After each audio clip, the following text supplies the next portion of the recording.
Bigetron benar-benar membalaskan dendam mereka atau EVOS Legends yang akan memasang ke game yang ketiga. MPL Arena, mana tepuk tangannya?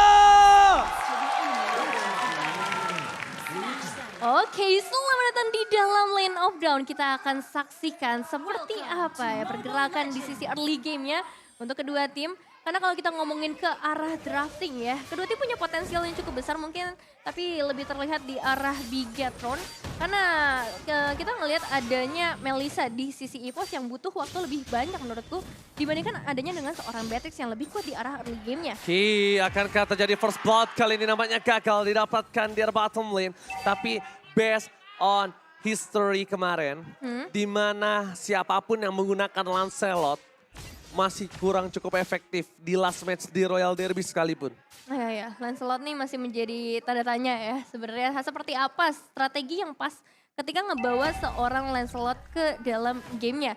Dan kalau ngomongin ke arah Hijume bersama seorang Moreno ya, ini clearing wave dari Hijume harusnya bakalan lebih optimal. Tapi dari seorang Brans juga dengan Melissanya, skin MLB X Jujutsu Kaisen yang telah hadir ini, kalian bisa ikuti juga event gachanya di dalam in-game mulai dari 18 Februari sampai 20 Maret aja, sebentar lagi. Iya, sebentar lagi. Ini pokoknya kalau udah nge-zoom ke arah Melissa, nge-zoom ke arah Julian, ya kan, atau ke Xavier, nah itu pasti buat ingetin kalian akan ada promo yang masih bisa kalian dapatkan. Dan waktunya tinggal sebentar lagi. Sekarang tanggal berapa sih, Nevin? 18. 2 hari lagi? 2 hari lagi. Wow, jadi tunggu apa lagi guys? Langsung segera dapatkan skin Jujutsu Kaisen X Mobile Legends Bang Bang. Betul sekali, sambil melihat juga bagaimana dari seorang Brans melakukan laningnya menghadapi seorang Seiken. Sebenarnya Melissa juga punya potensi yang besar dengan adanya Muddles. Dia bakal punya area yang juga jauh lebih banyak, apalagi ditambahkan dengan efek blink yang dia miliki. Tapi di sisi lain juga kita ngelihat bagaimana dari seorang Psycho, Zorizo dan juga Moreno memberikan sedikit efek ataupun sedikit damage, memberikan sedikit pertukaran aja di area early game-nya karena Turtle berada di sekitar mereka. Alright, dibakar di arah top lane sana ada Psycho yang langsung berubah. Objektif Turtle kali ini tidak bisa didapatkan oleh salah seorang Berken. Psychots kali ini berhasil melakukan zoning out dengan luar biasa. Bahkan membuat seorang Moreno harus menggunakan flickernya di early game seperti ini. Ya, itu satu flicker yang cukup mahal juga pastinya untuk seorang Moreno. Begitu juga Ki yang tadi sempat menarik satu pemain itu seorang Dreams, tapi harusnya nggak memberikan efek apapun karena dengan ditariknya seorang Dreams juga nggak ada follow up damage yang keluar. Brans bisa menghindari adanya satu Iron Hook dengan cukup cepat. Alright. Di bottom lane, EVOS Legends mereka masih coba untuk mendorong menuju ke arah strong lane yang dia miliki. Strong lane dari EVOS Legends memang berada di arah gold lane, itu harus diakui. Tapi Brans coba dapetin seorang key. Di depan sana Dreams, Hijume, Brans gagal. Tapi di sisi sebaliknya, Lemonade Blast berhasil menggeser. Tapi Hijume mau gak mau mengeluarkan flickernya. Reward manipulation for defensive, nampaknya gagal menyelamatkan seorang key di arah mid lane dari Bigetron Alpha. Iya, satu tarikan yang begitu bagus ya dari seorang kita, tapi sayang sekali EVOS Legends mereka udah punya satu counter setup juga yang cukup matang. Dengan adanya seorang Hijume pastinya HP-nya bisa kembali lagi. Dan kalian juga jangan lupa nih untuk menangkan skin MLBB dengan order grab karena diskonnya sampai 90%. Alright, Super Ken berhasil menangkap seorang Hijume kan, nampaknya gagal. Karena masih terlalu jauh di depan sana. Walaupun ada kalkulasi no Kurt Alta dan no Flicker. Tapi nampaknya pasukan dari Bigetron Alpha mereka tidak mau overcommit. Melihat adanya EVOS Legends yang memenangkan 500 gold dengan ada first blood. Ini belum masih mencari jawaban dari Tas. Mampukah dia mengamankan objektif selanjutnya, Nevin? Iya, memang belum terlalu terlihat juga ya peran dari seorang Tas ke arah teamfight. Dia dari tadi bakal fokus ke arah objektifnya terlebih dahulu, difokuskan ke arah situ terlebih dahulu. Meanwhile untuk Bigetron Alpha, mereka udah mulai melakukan rotasi karena emang early game adalah waktunya mereka untuk beraksi gitu. Dan satu tarikan lagi dari seorang Ki berhasil connect, tapi ke arah seorang Dreams bakal cukup sulit untuk bisa menemukan Dreams dalam satu waktu yang singkat. Dia tidak mungkin all in, karena pertama kasusnya itu Dreams. Yang kedua kasusnya adalah ini menuju ke arah objektif Turtle yang kedua. Bigetron sedang kekurangan dari segi Turtle dan bahkan kita lihat Tas yang telah membuka terlebih dahulu. Zorizo versus Psychos berada di garis depan. Fredrin akan coba melakukan zoning out. Damage yang cukup diterima tapi Dreams mendapat seorang Tas. Zorizo, it's coming. Petrify Gaming telah dibuka dan bahkan Zorizo bakal ditumbangin kah? Nampaknya gagal. Masih ada press ward, masih berhasil didapatkan. Tapi Super Ken terlalu jauh untuk mendapatkan satu buah turtle dari seorang Tas. Superken dilakukan zoning out dengan sangat mahal. Kembali lagi sebelum game ini terjadi, aku udah bilang sama Nevin.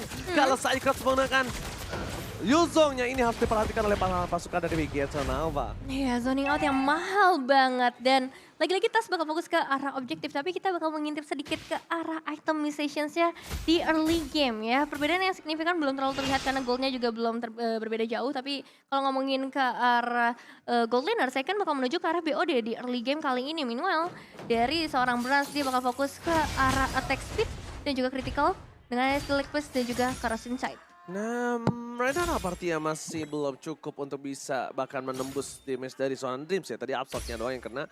Itu mungkin membuat seorang Saken harus bisa melakukan defensif di bottom lane. Dan lihat, 2 EVOS Legends ya. Dan bahkan 4 ke arah Bigetron Alpha. Oke. Kali ini malah berbanding terbalik. Yang tadi aku sendiri sekarang ada 2 dari EVOS Legends ya. Berarti nggak pada mau sama Bang Oji ya? Langsung bergeser. Kan sama Bigetron kita. Loh, Ranger Mas tadi EVOS Legends, tapi udahlah kita nggak usah ributin itu. Karena sekarang kita bakal melihat juga bagaimana dari Brans dengan area yang besar dia sedari tadi nge-push banget secondnya sih. Agak susah untuk bisa melakukan pergerakan dan harus menjaga di outer turret aja. Alright, tapi nampaknya Saken langsung mulai coba mundur karena lihat mapnya gelap banget, nggak ada yang tahu keberadaan satu sama lain. Ini juga cukup untuk membuat seorang God Laner ketar-ketir. Tapi kalau God Lanernya udah ada yang berani maju sampai ke depan situ, tandanya dia berada di dalam kondisi yang aman.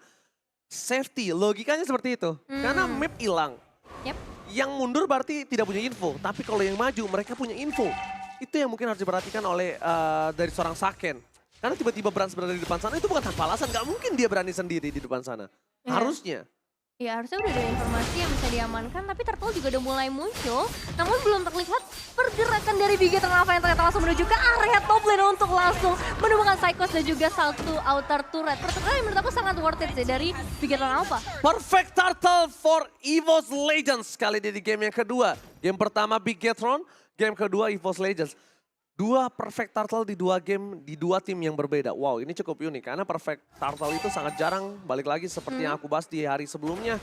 Tapi lihat di arah bottom lane, ada Dreams di depan sana. Flicker bahkan telah digunakan. Menuju ke arah seorang Dreams, mencoba didapatkan. Namen dan Blast tercancel begitu saja. Kertal tetapi Saken terperangkap oleh seorang Brans, double kill. Mencoba mendapatkan 1 buah point kill kembali, Brans masih melepi. Sorizo tidak punya flicker kembali. Dan bahkan Sorizo ter-take down. 3 hilang di arah bottom lane. Poin yang sangat mahal untuk para pasukan dari EVOS Legends. Wah, langsung dibalaskan dendamnya kali ini dari EVOS Legends. Posisi yang bagus banget dari seorang Brans, bahkan kali ini outer mid lane turret harus bisa diruntuhkan begitu saja. Begitu juga dari seorang Tas yang masih belum bisa ditangkap dan berhasil menculik ke arah purple buff-nya. Shadow Kill telah dikeluarkan menuju ke arah King Brans, tapi tidak terasa sama sekali King Brans too strong in the bottom lane. God Laner lagi-lagi mendapatkan double kill, dapatkan invasi jungle terhadap seorang Superken, dihabisin. Superken tidak memiliki jungle sama sekali, tidak ada orange buff, tidak ada purple buff, Superken lumpuh kali ini Nevin. Satu momen yang benar-benar ngerubah EVOS Legends yang kali ini udah langsung bisa mendapatkan keunggulan yang cukup besar. Bahkan Sorizo masih mencoba menahan di bagian inner turret untuk di area bottom lane. Dan memang kita ngeliat bagaimana potensial dari seorang Brans. Dia tahu posisinya tadi untuk bisa ngincar langsung ke arah seorang Moreno. Dengan item DHS yang udah diamankan, ini pasti membuat penetrasinya semakin besar. Begitu juga ketika dia bertemu dengan seorang Ki, itu bukan menjadi masalah untuk seorang Brans. Yes, sedangkan kalau misalnya kita lihat ini momentum sangat sulit didapatkan oleh Bigetron Alpha. Kira momentum yang mereka buat, Ki harus mengeluarkan seluruh banyak short skill, tapi lihat bakal coba di-all-in begitu saja. Spray down from Saken. Masih ada Superken di depan sana dengan Cloud Shadow-nya, dia nggak mau masuk lebih dive in karena akan ada Ward yang sangat berharga di arah bottom lane. Langsung bakal coba di setup oleh para pasukan dari EVOS Legends. Sudah mulai terdengar harusnya dari Bigetron Alpha. Apakah mereka akan coba untuk melakukan satu buah kontes? Nampaknya tidak dilepaskan begitu saja, Nevin. Iya, bakal susah untuk melakukan kontes dan ini dia Lord untuk EVOS Legends. Tinggal pertanyaannya adalah siapa yang bisa ngincer ke arah seorang Brans dari Bigetron Alpha. Karena sedari tadi kita ngeliat juga Ki, dia belum bisa tarik siapapun yang maksudnya bakal optimal ya. Beberapa kali dia fokusnya ke arah Dreams, mungkin Tas yang belum bisa berhasil diamankan juga. Meanwhile, mungkin jawabannya ada di arah seorang Seiken. Tapi Seiken juga nggak punya posisi yang terlalu oke untuk bisa sampai ke bagian belakang itu sampai ke arah seorang Brans. Oke, hitmapnya silakan Nevin. Ya kalau lihat dari hitmapnya Tas ini objektif gaming banget ya.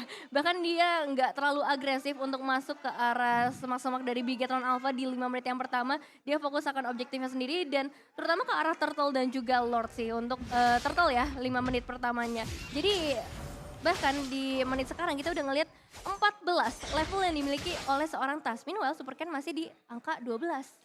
Perbandingan level yang cukup timpang kali ini membuat dari Bigetron Alpha mengurungkan niat untuk melakukan kontes. Tapi di arah bottom lane, EVOS Legends, mereka mendapatkan Lord dengan sangat bebas. Mencoba dapetin trade! Apakah di all in? Nampaknya tidak. Mencoba untuk menangkap sedikit demi sedikit, tapi Brans terlalu bebas di arah belakang. Backline dari EVOS Legends tidak terhentikan. Psychos menuju ke arah backline. Sentry telah dibuka, tapi hanya ada zoning out saja. Di arah top lane terdeteksi dengan ada Super Ken yang melakukan cutting terhadap minion damage dari EVOS Legends. Masih mendapatkan keuntungan dengan 5.000 gold kali ini dari Bigetron. Juga tidak bisa memaksa team fight. Bigetron cuma bisa melakukan defensif. Oh Super Ken, what are you doing? Keputusan yang sulit kalau dia ter-take down, Neven. Iya, kalau sampai bisa ter-take down ini bakal menjadi bahaya berikutnya yang harus dihadapi oleh Bigetron Alpha. Masalahnya ini baru 11 menit pertama dan Zorizo terpaksa harus dipukul mundur terlebih dahulu, terusir dari rumahnya sendiri karena kali ini Purple Buff bisa diamankan oleh seorang Tas. Lagi-lagi Hayabusa tanpa ada purple buff. Tapi Saken melihat ada satu kesempatan mendapatkan turret dan dimanfaatkan dengan maksimal oleh dirinya. Dengan ketertinggalan terhadap seorang King Brans dan gold yang didapatkan dari Lord tadi itu cukup banyak, 2.000 gold. 2.000 gold, XP yang begitu besar dan juga turret damage ya karena mereka bisa menembus sampai ke area inner turret dari dua lane yang berbeda. Jadi ini keuntungan besar ada di tangan EVOS Legends, cuman potensi dari Bigetron Alpha juga masih terlihat dengan begitu jelas ya dengan ada split push ataupun nantinya dari seorang Ki yang bisa memberikan surprise tadi. Langsung surprise attack, Saken di depan sana. Ternyata gagal ditumbangkan menuju ke arah posisi yang tak bisa diselindungi kembali. Zorizo memancing keributan para pasukan dari EVOS Legends yang nampaknya mereka sadar tidak boleh memaksakan sesuatu yang mungkin tidak bisa mereka paksakan. Karena Psychos pertama udah gak ada Petrify. Kalau team fight di arah bottom lane dipaksakan, bisa jadi EVOS Legends yang berada di posisi yang tidak untung. Karena objektif. Seperti kata Nevin, ketika heat map terbuka, dari Tas sudah terlihat potensial di map 5 menit pertama. Objektif semua yang diputerin, itu pasti tandanya membuat EVOS Legends akan memilih ke arah lot ketimbang team fight. Iya, dan untuk kali ini tinggal gimana dari Bigetron Alpha. Lagi-lagi bakal fokus ke arah Lolitanya terlebih dahulu. Yang sekali ini harus ditumbangkan, tapi ternyata masih ada Immortal yang bisa menahan nyawanya lagi. Tapi Zorizo yang harus ditumbangkan Ranger Mas. Zorizo ditumbangkan, lot didapatkan oleh King Brans. Bahkan di sisi sebaliknya, Tas masih mau lebih. Purple buff dari Super Ken bakal coba diambil. Dibuat tak bermain kali ini Super Ken. Di game pertama dia bersinar, di game kedua dipatahkan kakinya. Nah, Nevin. ini udah habis semua sih jujur ya. Tinggal mungkin red orange buff aja yang tersisa buat teman-teman dari Bigetron Alpha. Dengan adanya Lord yang bisa diamankan kembali, berarti minimal mereka udah bisa menembus sampai ke area base turret untuk Bigetron Alpha. Harapannya masih ada, memang masih ada winning condition dari Bigetron Alpha meskipun bisa dibilang cukup kecil. Mereka nggak punya defensive high ground yang terlalu besar, hanya seorang Eve. Dan aku nggak tahu apakah dari item musician seorang Eve-nya ini udah cukup potensial untuk bisa memberikan damage atau belum. Karena perbedaan goldnya 8.600. Itu dia, ini EVOS Legends bisa nabrak loh. EVOS Legends bisa nabrak Bigetron Alpha langsung ke arah base turret mereka. Dan sekarang adalah momentum yang dipegang EVOS Legends. Mereka tidak boleh sembarangan untuk masuk. Mereka juga harus menjaga Brans. Brans gak boleh tershutdown dan itu keuntungan yang mereka miliki. Sedangkan Super Ken kali ini bingung sekali untuk bisa melakukan defensif terhadap pasukan dari EVOS Legends. Langsung ada Psychos berubah menjadi seorang naga. Hantaman benda tombol ke arah belakang. Zorizo gak bisa nahan damage yang telah diberikan oleh pasukan dari EVOS Legends. The Mana Blast! Hilang! Fokus ke arah base, gak peduli apapun yang terjadi dan bahkan memasak ke game yang ketiga. EVOS Legends menolak untuk dipulangkan dengan kemenangan 0-2.